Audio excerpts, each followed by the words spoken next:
One of the most important, interesting phenomena associated with acoustics is the so-called Doppler effect. What is the Doppler effect? Suppose a source emits a certain frequency of sound. We call it F. And then there's an observer that receives that frequency, receives that signal. Sometimes the frequency as heard by the observer is not the same as the frequency as emitted by the source. So F can become F prime as heard by the observer. And the reason why this happens is due to the motion of either the source or the observer. So there's a frequency shift from F to F prime, and that phenomena is called the Doppler effect, or sometimes called Doppler shift. It does not only apply to sound, can also apply to light and even the water wave on the surface of the water and so on. So let's look at the mechanism behind the Doppler effect. Again, there are two ways to make that happen. Either the source moves or the observer moves. All right, so let's look at these two cases separately. Let's say we have a moving observer. So look at this diagram here. I have a source emitting a certain frequency with a certain wavelength, and the source does not move. And when I say it doesn't move, it means it doesn't move relative to the medium, which in this case is the air. Okay, and then we have this observer who is approaching the source with a speed VO. Now, suppose he doesn't move towards the source at all. He just sits there and stands there. Then what kind of frequency is he going to get? It's just going to be lambda over V, right? V is the speed of sound, right? And then, this is, if I were to draw his ear right here, this is the ear right here, and then you can observe, those waves passing by his ear, right? And the frequency of that is F, which is V over lambda. That's if he doesn't do anything. That's equal to F. Okay, so and then I have the original frequency, which is V over F. Okay, so F. Original frequency is V over lambda, that is. So what happens when he moves towards the source? Well, frequency is the number of wavelengths that you hear per second by definition, right? So the number of wavelengths that passes by his ear is V over lambda if he simply stands there without any motion. But by moving towards the source, his ear can intercept an additional number of wavelengths, don't you think? Right? Let's say he was originally here, the initial position of the observer, right here, okay? And then a little bit later, he reaches there. Let's say the time it takes to go from the initial to final position for the observer is 1 unit, say 1 second, for example. During that unit time, how far did he move towards the source? Well, that's equal to his speed VO times the time, which is 1 unit, right? So this distance, let me label that. This distance between his initial and final position is simply V observer times 1 unit, okay? Times 1 unit of time, right? And as he moves from initial to final position, his ears will intercept additional number of wavelengths. How many would he intercept? Well, it depends on how long that distance is. If that distance is 10 times the wavelengths, then he can receive 10 more, wiggles or 10 more counts towards his frequency count. Okay, so the additional number of wavelengths that he can capture by moving towards a source would be equal to the lengths that he moves towards the source, which is VO, divided by the wavelengths, right? And that is the additional number delta n, additional number of wavelengths that his ears would intercept per unit time. On top of that, he already receives an original number of oscillations per second, and that is V over lambda, that's F. So what is the total? What is the total number of wavelengths that his ears can intercept during that unit time? That would be n equals to the original number, which is V over lambda, plus the new number delta n. Okay, and that is v over lambda plus v observer over lambda. Here v is the speed of sound. Again, what is n? N is the number of wavelengths his ears intercept per unit time. And by definition, isn't this the frequency? That's just the frequency. Okay, the number of wavelengths his ears register per second as he moves towards the source. And therefore, you're going to get a frequency f prime that is higher than f because the first term on the right-hand side is f.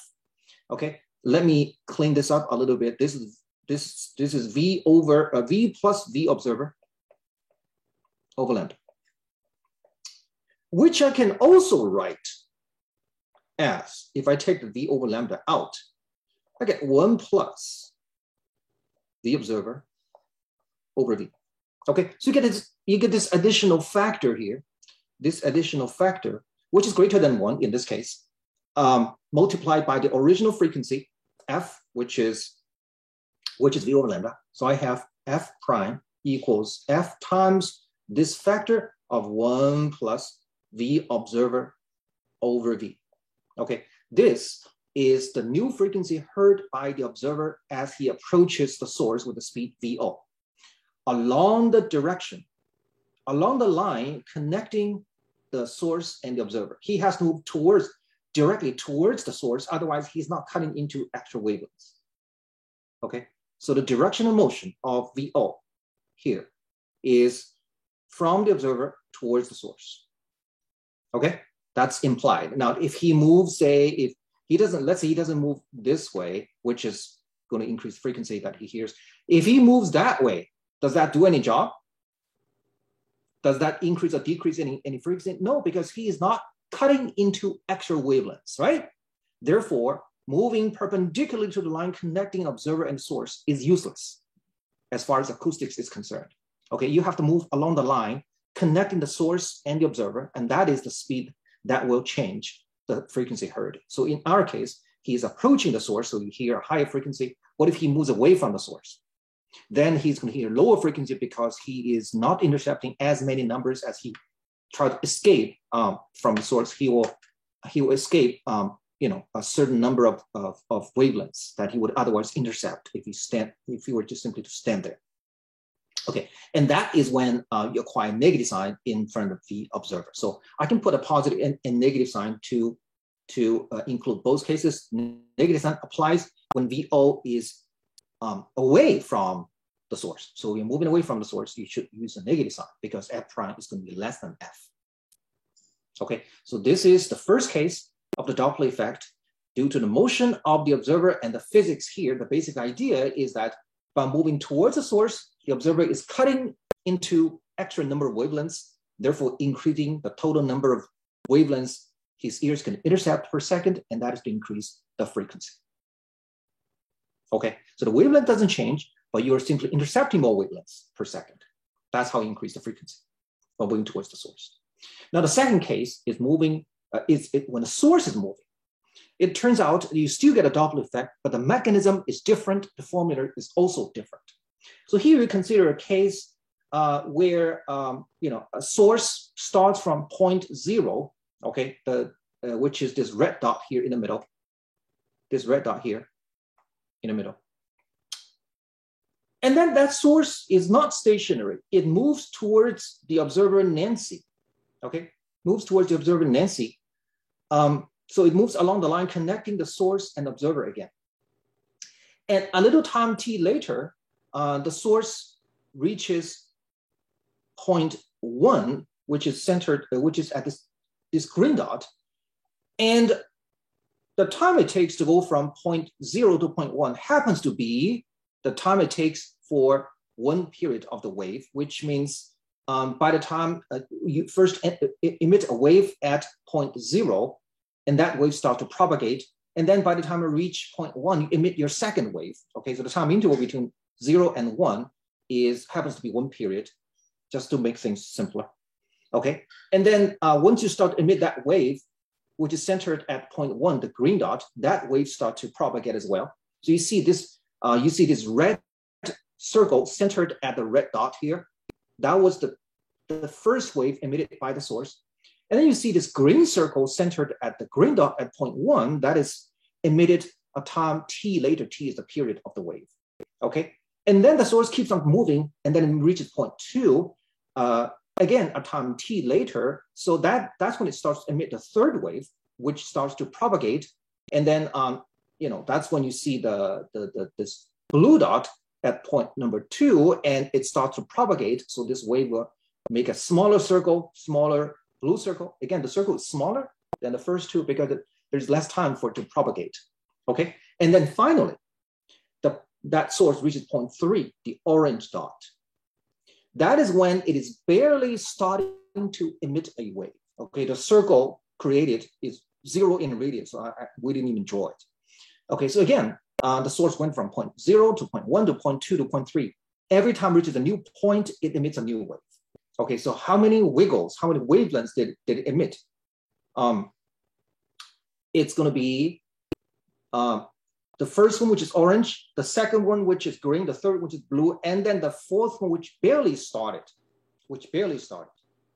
Okay, now, so if the source did not move at all, right? If it didn't move at all, then no matter which wave it emitted, first one, second one, third one, and fourth one, the center is also always going to be at the red dot, right? Because the source didn't move at all. And therefore, as the first wave reaches Nancy, which is the orange, which is this red one, right? As the first wave reaches Nancy, the last wave is just barely being emitted at point O. Okay, so you see, between the first and last one, you have 4 wavelengths. Okay, but these 4 wavelengths actually, first one, second, third one, and fourth one. In fact, the last one is barely emitted. So you have actually 3 wavelengths. Okay, these 3 wavelengths will stretch all the way from point O here to where Nancy is. Okay, so the wavelengths, you got 3 wavelengths spread out between point O and where Nancy is. So the wavelengths are pretty long. Okay, you just take the largest radius, which is radius of the red circle divided by 4. That's the wavelengths. But the situation is different now that the observer is actually, the source is actually moving, because the last wave was emitted at the location of point 3.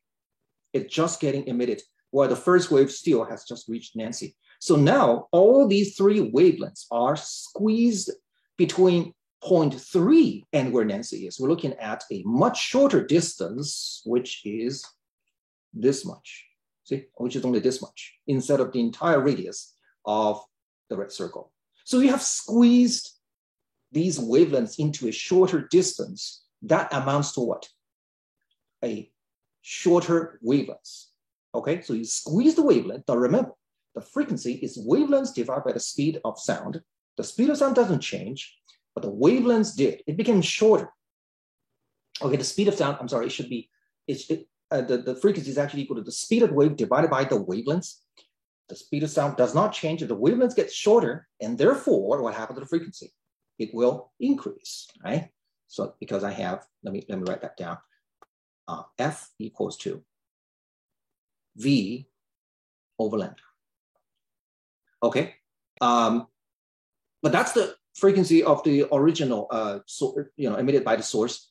The frequency heard by Nancy depends on the wavelengths of the wave that reaches her ear. That's lambda prime.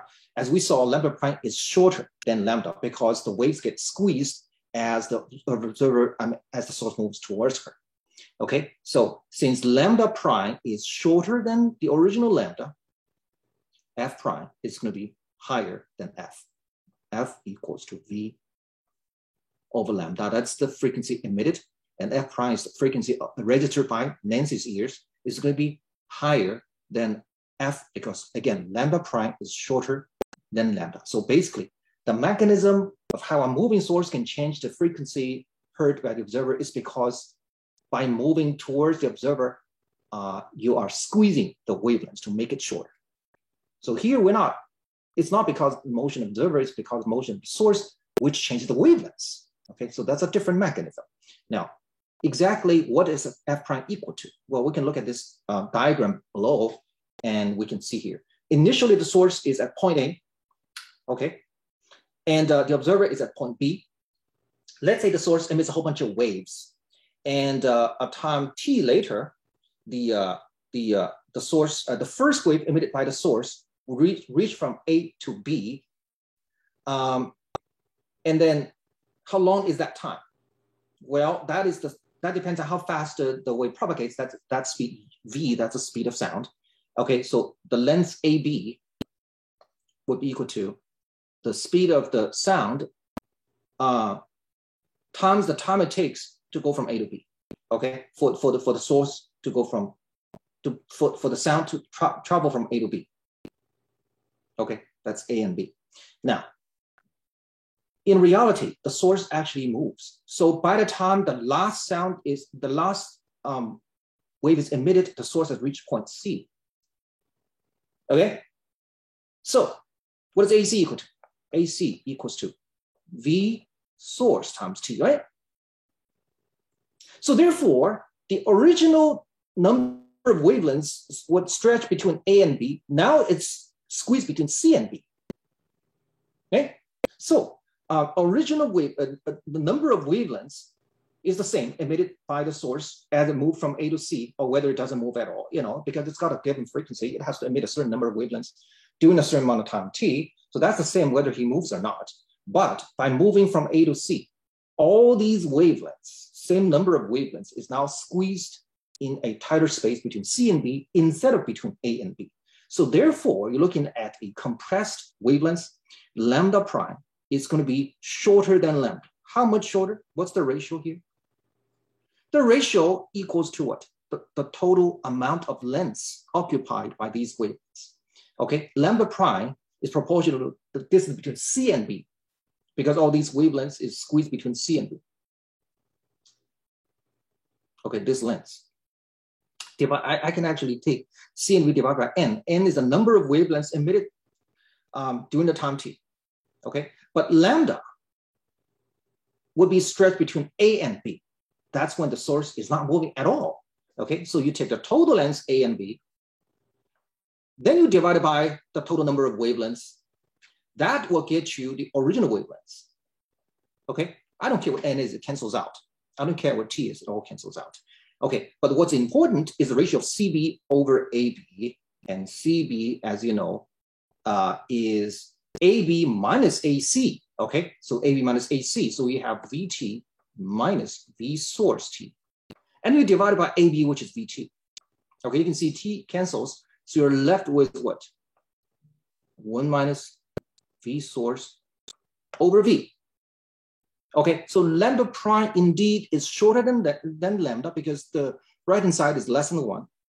Okay, but the frequency is inversely proportional to the wavelengths, isn't it? Right, inverse proportional. So therefore, I have F prime over F is equal to lambda over lambda prime, so inverse proportional to. Okay, so but what is lambda over lambda prime? It's the inverse of this quantity, which is lambda prime over lambda, right? So I can now write it as what? 1 over 1 minus V source over V. Okay, so now I'm able to find the expression F prime now. F prime equals F times this factor here, 1 minus V source over V. Okay, you notice this formula is different from the one that we found earlier for the motion of the source of the observer, because the mechanism is different. Okay, here you have the motion of the source squeezing the wavelengths. In the first case, you have the motion observer picking up extra number of wiggles. It's different. This one, as you can see, is in the numerator. The correction is in the numerator, whereas in the first case, the correction is in the denominator. So it's different. You can see in the first case here, the correction, okay, is, you don't have everything in the denominator. Here you have 1 plus something. Okay, so the answer is different. You have this extra factor here, which is this. It's all in the denominator. Okay, so again, you have to understand the physical mechanisms for both the source moving and the observer moving. They're different. One more time, the source, when the observer moves towards the source, the observer picks up additional number of wiggles. additional number of wavelengths, therefore increasing the frequency, which is defined as a number of wiggles captured per second. And when the observer moves towards the source, the observer is squeezing the number of wavelengths captured during the same amount of time, because the total length between the first wave and the last wave is now shorter. Okay, for shorter wavelengths, you're going to get higher frequency. Of course, when the observer moves away from the source, that you're going to stretch the wavelength. So Pablo, in this diagram, Pablo is going to detect a lower frequency than expected, because this time you got the wavelengths getting longer, because the first wave he receives is here, but the last wave he receives is not at 0.0 anymore. Rather, it's at 0.3. So the distance between him and the 0.3 is of course longer than the radius of the red circle. Therefore, the wavelengths that he receives get stretched. A longer wavelength translates to a lower frequency. Okay, and all you have to do really, as far as math is concerned, is just to change the sign here, this negative sign, to a positive sign. So you have a bigger denominator, then expect therefore a shorter, therefore a lower frequency. Okay, so those are the two mechanisms. Now, what happens if you combine? What happens if you have both? By the way, you have another visual illustration of the Doppler effect with both mechanisms. Here, the first diagram is when the source and observer neither is moving. Of course, you don't have any Doppler shift. The second case, when the source moves towards the observer Y, and the third case is when the source is not moving, but the observer is moving either away or towards the source. Okay, so what if both are moving? Well, we're going to have to combine the effect. Okay, so both sources are moving. F prime has to be equal to F times what? Well, when the source is moving, when the observer is not, then you have this factor here, 1 minus V source over the speed of sound, right? And when the observer is moving, the source is not, you have this extra factor of 1 plus V observer over V, right? And you have to multiply by both factors if both the source and observer are moving, okay? And then we can clean things up a little bit, and then we get F times what? We multiply both the numerator and denominator by the speed of sound V, then I get this. I get V plus V observer, and then V minus V source. Okay, assuming that the observer is moving towards the source, and the source is also moving towards the observer. So you have the plus sign in the numerator and negative sign in the denominator. This is when you combine them. Now, what happens if the observer moves away from the source? Then of course you have to use a negative sign here, right? A negative sign here.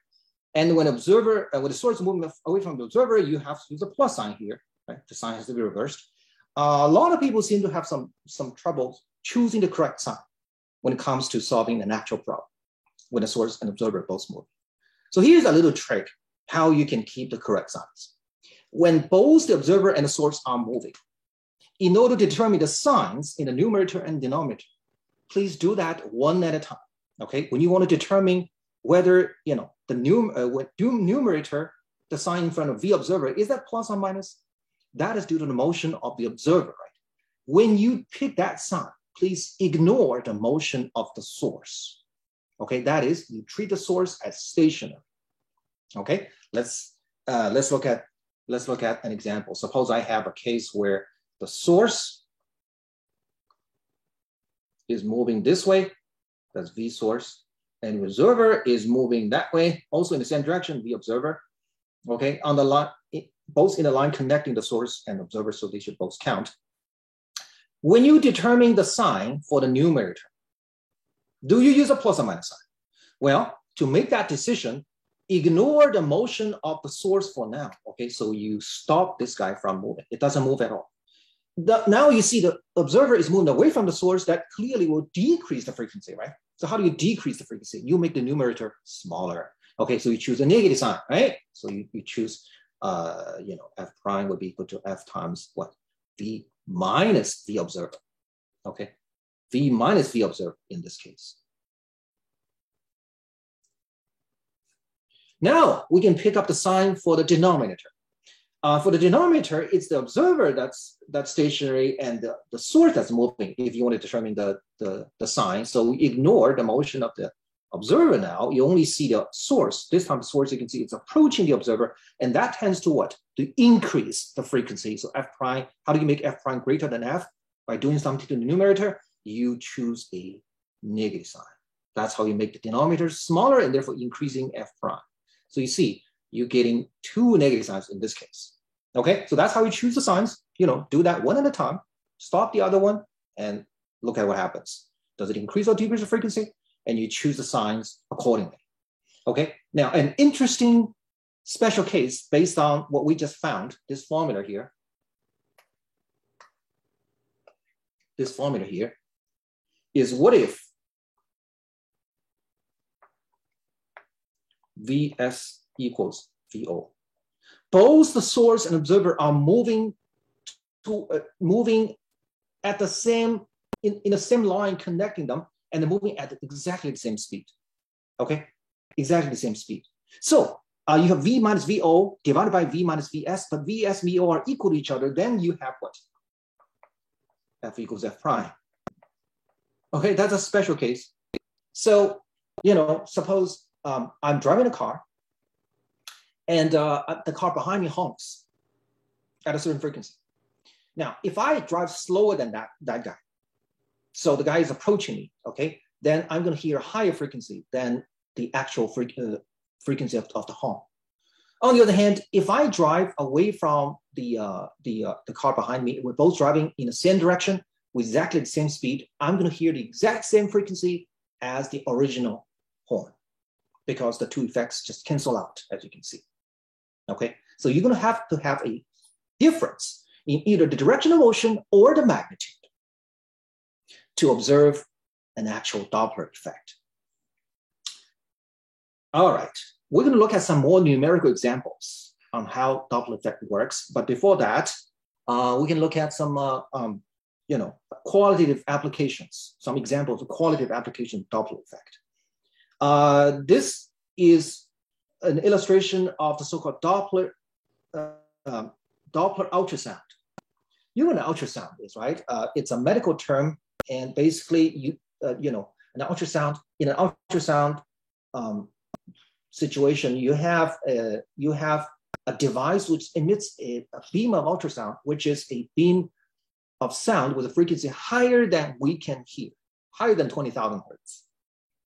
Okay, it can penetrate through our skin, and it can reflect off of organs such as the liver, and that gets reflected, gets picked up by a device, and then will be translated into a visual signal on screen, so we can get a picture of what's inside our body, such as our liver. Okay, so it's a medical application, but a normal ultrasound can only give you a stationary picture of your internal organs. What it doesn't do is it doesn't detect any motion. Okay, it's like taking a snapshot. It doesn't detect any motion. Sometimes though, we need to know how fast the blood flows through an artery. How do you detect motion? How do you find the speed of the blood flowing through the artery? This is when a Doppler ultrasound comes in. So the Doppler ultrasound not only detects the signal, which is reflected ultrasound off of your body, it also detects any frequency shift. Okay, any frequency shift. So it emits a sound, right? Emits an ultrasound this way, and gets reflected. The sound gets reflected. If the reflected signal has the exact same frequency as the emitted signal, then guess what? Whatever target that it reflects off, this is the target, is not moving relative to the source, which is the ultrasound device. Okay, but if the reflect frequency f prime is higher than the original frequency f, what did that tell you? It means the reflector is moving towards the ultrasound device. Okay, this reflector could be the blood flowing in the artery. And if it flows faster towards the observer, then F prime is going to be higher than expected. So when you detect the frequency shift between F and F prime, you can find not only a stationary picture, but in addition to that, you can find the speed of the blood flow. Isn't that cool? Right? That's called Doppler ultrasound. So it's in addition to the regular ultrasound, it detects the speed of the blood flow. Now, another useful application is actually beyond acoustics. It's Doppler effect applied for radar. We're not going to talk about too much details how radar works. It's not sound wave. It's actually electromagnetic wave. But electromagnetic waves, just like sound waves, have Doppler effect as well. Okay, so it's basically, this is the picture of a large-scale Doppler radar for weather detection. So it emits a radar signal, okay, which is an electromagnetic wave. It gets reflected, gets bounced off a piece of cloud. Okay, so you have a piece of cloud. Okay, it gets bounced off. If that piece of cloud is moving towards the radar station at the time, okay, moving towards us, then the reflected signal is going to have a higher frequency, don't you think? Okay, reflect frequency is going to be higher due to the motion of the observer. Actually, due to the motion of the source, the observer, the radar station is not moving. Okay, so F prime is going to be higher than F due to the motion of the source, which is the source. Because the reason why I call it source is because this is the source of that reflected signal. Okay, the original source, of course, is from the radar. But when the radar receives the signal, the radar becomes an observer, and the source is the cloud that bounces the radar signal off. So F prime is now greater than F. Okay, and by detecting the difference between F prime and F, you can figure out how fast that piece of cloud is moving towards us. So that's why you can make predictions. Oh, it's going to reach us in half a day or whatever, because you know the speed, which is how fast this piece of cloud is moving. So that is quite useful in weather forecasting. As you can see here, Doppler radar live stream, it measures the speed of the cloud in real time. Okay, there are many other applications of Doppler effect, including in astronomy, the so-called Doppler,